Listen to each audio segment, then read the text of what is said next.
हर हर गंगे। दोस्तों, आज गंगा दशहरा की हार्दिक शुभकामनाएं आप सबको। आज के दिन माँ गंगा धरती पे अवतरित हुई थी। आज गंगा दशहरा का पावन पर्व 25 मई दिन सोमवार को मनाया जा रहा है। इस दिन माँ गंगा के धरती पर अवतरण का उत्सव है मनाया जाता है। आज की तिथि गंगा दशहरा शुभ तिथि 10वीं तिथि प्रारंभ होती है 25 मई सुबह 4:30 से और इसका समापन 10वीं तिथि समाप्त 26 मई लगभग 5:10 पे हो रही है। पर्व मनाने की मुख्य तिथि 25 मई दिन सोमवार को है। और गंगा दशहरा में पूजा की सामग्री क्या क्या लगती है, कैसे पूजा किया जाता है, आज मैं वो सब आपको बताती हूँ। गंगा जल, फूल और माला, दीपक और घी, धूप, अगरबत्ती, रोली, चावल, दूध, मिश्री या गुड़, फल, तुलसी पत्ता, नारियल, सफ़ेद वस्त्र, दान हेतु अन्न या दक्षिणा।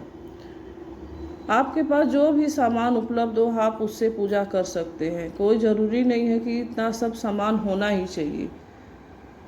गंगा दशहरा की पूजा विधि कैसे है? सुबह उठिए, जल्दी उठकर स्नान करें। यदि संभव हो तो नदी या घर में गंगा जल मिलाकर स्नान करें।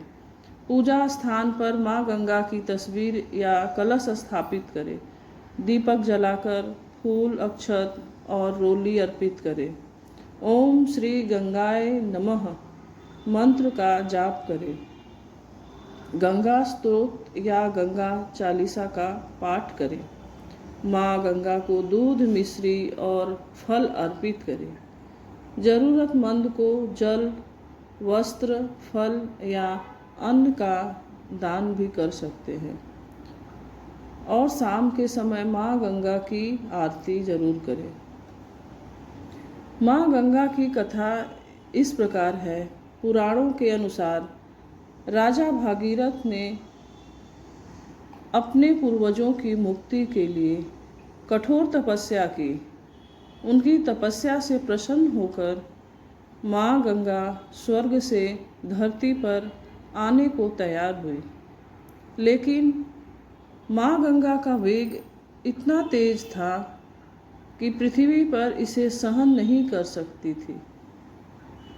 तब भगवान शिव ने गंगा को अपनी जटाओं में धारण किया और धीरे धीरे पृथ्वी पर प्रवाहित किया।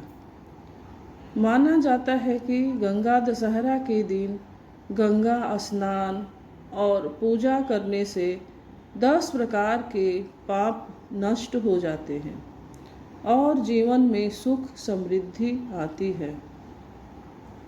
गंगा दशहरा का मंत्र जपे। ओम नमो गंगाय विश्वरूपेण नारायण नमो नमः। और गंगा दशहरा के दिन क्या करना चाहिए? विशेष कार्य, गंगा स्नान करें।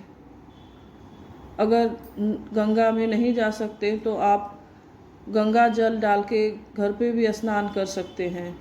जल और अन्न का भी दान करें। गंगा आरती करें, भगवान शिव की पूजा करें।